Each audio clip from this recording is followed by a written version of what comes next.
Hello, welcome to my channel. I'm back home, as you can probably see by the background. Yeah, it has been quite a day. I walked half an hour to get to the club station and then walked another half hour to get back here. Only had 4 contacts. I had one more after I did the video that I posted earlier. And so that is my day. It is warm in here, but keeping with my tradition of scarves, I'm wearing one. So, um, and I'm wearing the colors of the Ukrainian flag. Isn't that interesting? I didn't think about that when I picked out this outfit this morning, but Slava Ukraina, and I'm going to get started on the meditation. Instead of pulling cards and then what have you, I'm just going to tell you that today has been a long day in the sense that I walked about 4 kilometers, which is a little over 2.5 miles, and I'm very, very pleased with that. But I'm also very, very tired from the walking. So, yeah, so I think I'm pretty much centered for the meditation, for reading this aloud. And as soon as I finish, I'm going to grab something to eat because I haven't eaten since like 7 o'clock this morning. So I'm going to go ahead and get started. And here is day number 6. It's March 18th, 2025. And here we go. I said, so here I am on day 6. And I'm wondering if what Ramon said yesterday to me, that I could talk to anyone today. Nigel says, yes, you could. Let's see where we shall go today. And I said, shall we? And I started laughing. Oh, Nigel, your Britishisms do sound so lovely. And he said, Britishisms, very cute, Yvette. How do you think I sound?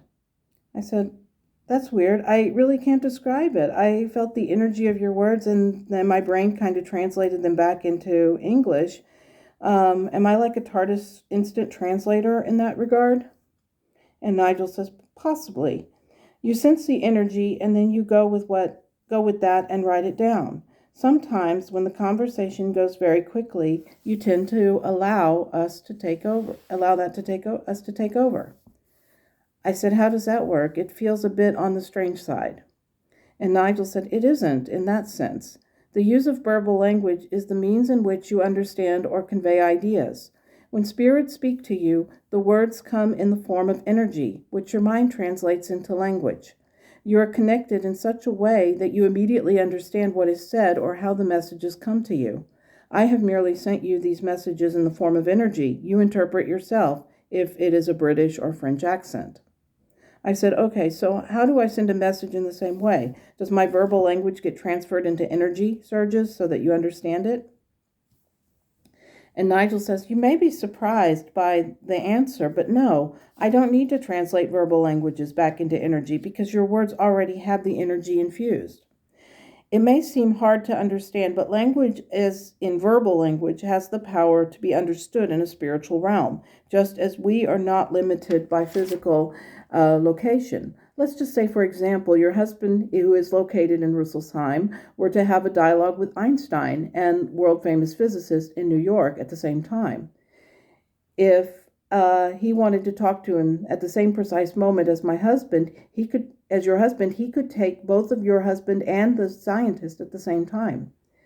I said, wow, that's what I call multitasking. So if I wanted to talk to someone like, I don't know, Sky St. John, who was one of my spiritual teachers, and someone from Hawaii, where he last lived, then he could talk to both of us at the same instant, regardless of location. And Nigel says, yes, that's how it works. And suddenly I heard Sky's voice in my mind, and he said, did you call me? And I said, not in a manner of speaking, but your name did pop into my head. Is that like calling someone? And Sky said, sure. You mentioned my name and my ears perked up. It's pretty cool, isn't it? And I said, so I could basically think of anyone I want to, and they would pop in? Nigel says, yes, but that is how it works. The mere mention of a name will summon someone, and they will come in. If you have someone come into a dialogue just in passing, they might come in, say hello, and then leave again. Do you want to say anything else to Sky? He's still here. I said, yes, I want to say thank you for coming to my meadow, Sky. I miss you a lot. I haven't streamed actively the services since you left us. Your lessons were so special to me. And he says, thank you, Yvette, but there are others who have carried on in my stead. When you are ready, they will be there. I said, I think I understand why I cried when we left. And he says, I know you did. I know why you did. You sensed my transition. You never really knew that, but your energies were quite strong, and now they have gotten stronger. I'm glad that I got to meet you. I said, thank you for showing me that this not only works, but for telling me that I had an impact on you. I always thought it was just the other people who did that for me. And Sky says, no, you always had the power in yourself. Keep on keeping on and take care of yourself. I said, I will. Namaste, Sky. And he said, Namaste, Yvette. And Nigel comes in and says, so you see, it really does happen. You can give messages to everyone in this way. Goes to show that you are able to transcend the physical and also feed the comfort of those who have passed before you. They are always here for you, but they know why you no longer said that about their passing. And that they know now why you are no longer sad about their passing. I said, that is really a comforting thing to know. I always thought the church was not at the complete purveyor of truth. I always felt that it was something more. And Nigel says, indeed. So today we have accomplished something grand for you, something that you can take comfort in knowing. And I said, yes. Do you know what is funny? And he says, what's that, love? And I said, I keep having flashes of people from my past who are simply just walking through my life, some stopping and some walking on. I can't really explain it, but it feels like we are more significant than others, not more important, but their impact on me has been more profound. And Nigel says, does any name stand out with you? I said, yes, one person, but I do not know if she is alive or has transitioned. And Nigel says, what is her name? And I said, I always called her Mrs. Aragon. She was a principal at school when I was in junior high. She always listened to me, but I couldn't ever speak of the most dramatic issue of my life, the abuse I endured during that time in my life. Nigel says, she knows. And you might be surprised, but she felt for a long time that she had left you down. I said, I know. She told me that some years later when I confided in her what had happened. Nigel said, is that why you considered the years in junior high to be the worst of your life? And I said, yes. I felt most alone during those years. I had no friends, and my mother had put the fear of God into me about what had happened. I felt so alone during that time. It was like the elephant in the room. I said, kids were teasing and bullying me all the time, but none of them ever asked why I was so sensitive about things. Then when my mother asked me what I did to make kids treat me that way, and all I could think of was, it's not what I'm doing, it's what you refuse to do. It took my getting married some 10 or 12 years later to actually confront the issue with her head on. People asked me why I was so happy about leaving Texas, and that was why. Distance from the element of toxicity, that was the best thing that I could have done. And Nigel says, yes, that would cause anyone to leave that sort of situation. This is why it suddenly became a valid and necessary option for you. Sometimes people become stronger during those sorts of situations. Like when you had cancer, you decided without guilt or trepidation to move on. You did not wish to deal with it anymore. You have also discovered something today that makes me very proud of you. And I said, what? And Nigel said, you finally have spoken publicly about what you went through without fear of retribution. That is not always an easy thing to do. But in order to fully experience the light in the meadow, it is important to put your own past into some sort of perspective. If you conceal the feelings about certain times in your life, you will not heal from them. That was the point of your having gone through counseling. You discovered that there was a lot of pent-up grief in your life, and when asked the right questions or confronted by your methods of coping, you found that the point to it was, simply put, a waste of time and energy. And you still, even to this day, feel retribution by your family, even though you have no contact with them. You must let them go. If they respond to you in a negative way, then perhaps it is their guilt talking and not your response to their actions. Remember, Yvette, the reality is, when you act or respond in love, then love will be the consequence. When you act or respond in anger or bitterness, that will be the result.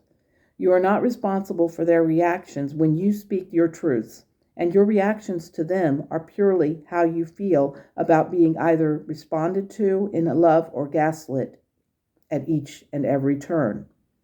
It is how it is. Keep in mind that people's actions or reactions may not play into the workings of the universe, but will have an impact by the way in which the universe responds. As you know, the universe will respond to what actions or reactions that are put into it, but it will not be because you have been falsely punished by another person. Instead, that other person will face their own karma. This is why it is important to respond to others in a loving way. If it is without love or kindness, then the karma from the universe will come in accordance with that. I said, it sounds convoluted and confusing, Nigel. Did I do something in a past life that named me being abused? Nigel said, to answer that is hard. You must know that your lives in the past are over, and while you learn from them, they are not the definition of who you are today. I said, so that in a roundabout way of saying yes, the karma from a past life has affected my present life. Nigel says, in a manner of speaking, but Yvette, keep in mind, this wasn't the universe punishing you for past mistakes. It was a karmic way of teaching you the painful aspects of abuse. In your spirit form, you recognized this and said, put me in this situation so that I may learn from it, which you did. You learned during this lifetime the pain and anguish of various forms of abuse, and you chose to rise above them. You will not ever go into any lifetime in the future of being an abuser or of being abused, because you learned the lessons of it now. Today, you have also done what you needed to do regarding illness. You said a long time ago that if you found something that needed tending to, you would get it checked. So in the future lifetimes, you will have other challenges and can choose to overcome them. I said, is that why people do regressions, to find out their past lives in relation to their present life? And Nigel says, it is. Many people have hang-ups. Why are they deathly afraid of spiders? Why do they not want to fly? Why do they avoid certain foods? And so on. A lot of these things could be psychological blocks which need to be faced, and oftentimes they come about through regression. But like any spiritual opening up, people must only do this as a last resort, not as something that is considered fun. This is not fun. It can sometimes be more traumatic for a person than changing a diet or facing an animal. The truth is, dark forces will look for a way to come in, and if the therapist is not legitimate, it could expose them to something less than perfect. I said, so you would tell me not to pursue past life regression? And Nigel said, exactly. You do not need it. You understand enough about yourself that it is not a necessary option. If you need to ask about past lives, ask one of us or Metatron. Otherwise, leave this area alone. I said, okay, that's good to know. Thank you, Nigel. Today has been very helpful. And Nigel said, glad to be of service. And that is where we ended with the meditation this morning. So yes, I did do the meditation this morning. Then I went to the club and tried to get the radio contacts. And then I came back here.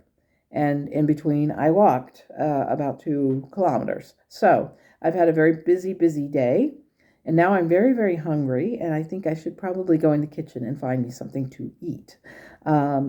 This has been a long morning and an equally long day. So, and it's not over yet. I still have choir rehearsal this evening, and I have some other things I need to do before I go do that. So I wish you a wonderful day. I hope that this has been enlightening for you, and I hope that you have a good rest of your day and take care. And as always, namaste.